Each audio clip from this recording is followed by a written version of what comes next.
ಎಲ್ಲ ತಿಂಡಿಗೂ best combination ಅಂತ ಹೇಳ್ಬೋದು ಈ ರೆಸಿಪಿ. ಇವತ್ತು ತುಂಬಾ ಸರಳವಾದ ವಿಧಾನದಲ್ಲಿ ಸೋಯಾ ಚಂಕ್ಸ್ ಮಸಾಲ ಟಿಕ್ಕಾ ಯಾವ ರೀತಿ ಮಾಡೋದಂತ ತೋರಿಸ್ಕೊಡ್ತಿದ್ದೀನಿ. ಸೊ ಪನ್ನೀರ್ ಕೂಡ ನೀವು ತಿನ್ನೋದು ಬಿಡ್ತೀರಾ, ಅಷ್ಟು ರುಚಿಯಾಗಿ ಬರುತ್ತೆ ಈ ಹೆಲ್ದಿ ರೆಸಿಪಿ.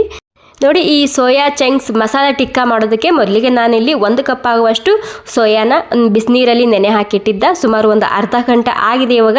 ಮತ್ತು ನಾನಿಲ್ಲಿ ಸಣ್ಣ ಸೋಯಾ ತೊಗೊಂಡಿದ್ದೀನಿ. ನಿಮ್ಮಲ್ಲಿ ದೊಡ್ಡದಿತ್ತಂದ್ರೆ ದೊಡ್ಡದು ಕೂಡ ತೊಗೋಬೋದು, ಅಂದರೆ ಇದಕ್ಕಿಂತ ಸ್ವಲ್ಪ ದಪ್ಪ ಬರುತ್ತೆ ಅಲ್ವಾ, ಅದು ಕೂಡ ತೊಗೋಬೋದು.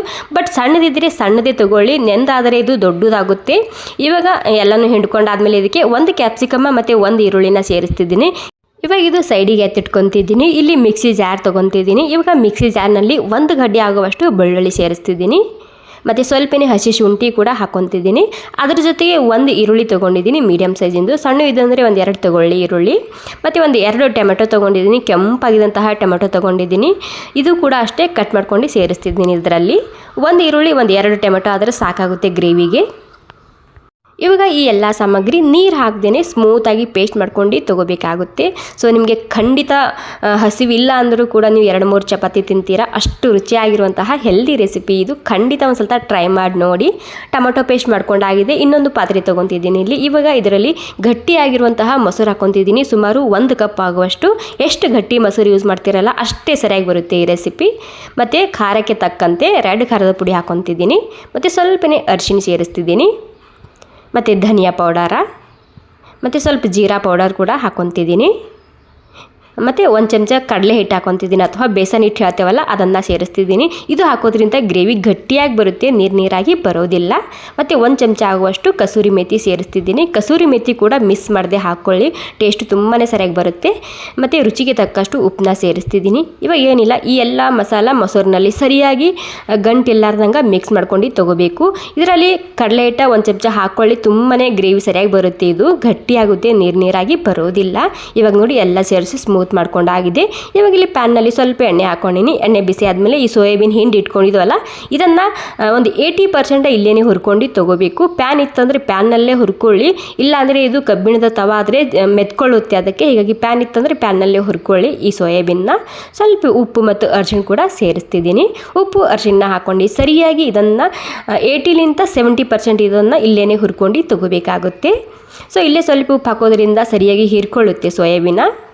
ಓಕೆ ನೋಡಿ, ಎಲ್ಲ ಸೇರಿಸಿ ಹುರ್ಕೊಂಡಾಗಿದೆ. ಇವಾಗ ಈ ರೀತಿ ಕಲರ್ ಬರಬೇಕಾದಕ್ಕೆ ಇದನ್ನು ಕೆಳಗಡೆ ಎತ್ತಿಟ್ಕೊಂಡು ಇನ್ನೊಂದು ಕಡೆ ಇಟ್ಕೊತಿದ್ದೀನಿ. ಇವಾಗ ಮತ್ತೆ ಒಂದು ಸ್ವಲ್ಪ ಎಣ್ಣೆ ಹಾಕ್ಕೊಂಡಿದ್ದು ನಾನು. ಎಣ್ಣೆ ಬಿಸಿ ಆದಮೇಲೆ ಜೀರಿಗೆ ಮತ್ತು 1 ದಾಲ್ಚಿನ್ನಿ ಹಾಕ್ತಿದ್ದೀನಿ.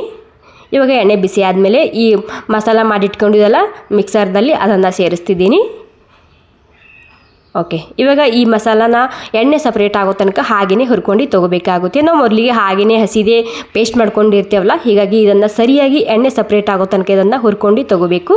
ಹೀಗಾಗಿ ಮುಚ್ಚಿಡ್ತಿದ್ದೀನಿ ಒಂದು 3-4 ನಿಮಿಷ. ವಾವ್ ನೋಡಿ, ಪೂರ್ತಿಯಾಗಿ ಎಣ್ಣೆ ಸಪ್ರೇಟ್ ಆಗಿದೆ. ಎಣ್ಣೆ ಸಪ್ರೇಟ್ ಆದಮೇಲೆ ಒಂದು ಸ್ವಲ್ಪ ಮಿಕ್ಸ್ ಮಾಡ್ಕೊಂಡಿದ್ದನ್ನು ಇವಾಗ ಈ ಮೊಸರಿನಲ್ಲಿ ಎಲ್ಲ ಮಸಾಲ ಮಿಕ್ಸ್ ಮಾಡಿ ಇಟ್ಕೊಂಡಿದ್ದಲ್ಲ ಇದನ್ನು ಹಾಕ್ಕೊತಿದ್ದೀನಿ.